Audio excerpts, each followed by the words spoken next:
Welcome to view point.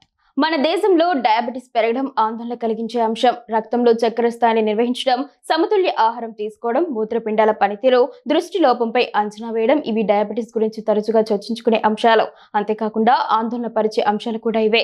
అయినప్పటికీ diabetes లో చాలా మంది విస్మరించే పరిణామాల్లో ఒకటి నరాల నష్టం. దీనిని డయాబెటిక్ న్యూరోపతి అని పిలుస్తారు. షుగర్ తో బాధపడే చాలా మంది డయాబెటిక్ న్యూరోపతి ప్రారంభ లక్షణాన్ని గుర్తించడంలో విఫలమవుతారు. ఎందుకంటే డయాబెటిక్ న్యూరోపతిలో చిన్న చిన్న సంకేతాలు మాత్రమే కనిపిస్తాయి. దీంతో చాలా మంది వీటిని అంతగా పట్టించుకోరు. ఈ లక్షణాలు రోజువారీ కార్యకలాపాలు, కదలిక సామర్థ్యం, ఆరోగ్యాన్ని ప్రభావితం చేసే స్థాయికి చేరుకునే వరకు ప్రమాదాన్ని సూచించవు. నిపుణులు గమనించాల్సిన ప్రారంభ లక్షణాలు, నివారణ చర్యలు, మిగతా వివరాల గురించి ఇప్పుడు తెలుసుకుందాం.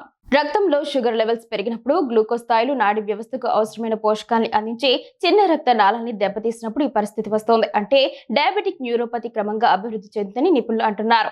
డయాబెటిక్ న్యూరోపతిలో శరీర వ్యవస్థలు వ్యాధి యొక్క పీక్ స్టేజ్ కి చేరుకున్నప్పుడు నరాల మార్గం దెబ్బతింటోంది. ఈ స్థితిలో బాధపడుతున్న వ్యక్తి శరీరం అంతా తిమ్మిరి, జలధరింపును అనుభవిస్తాడు.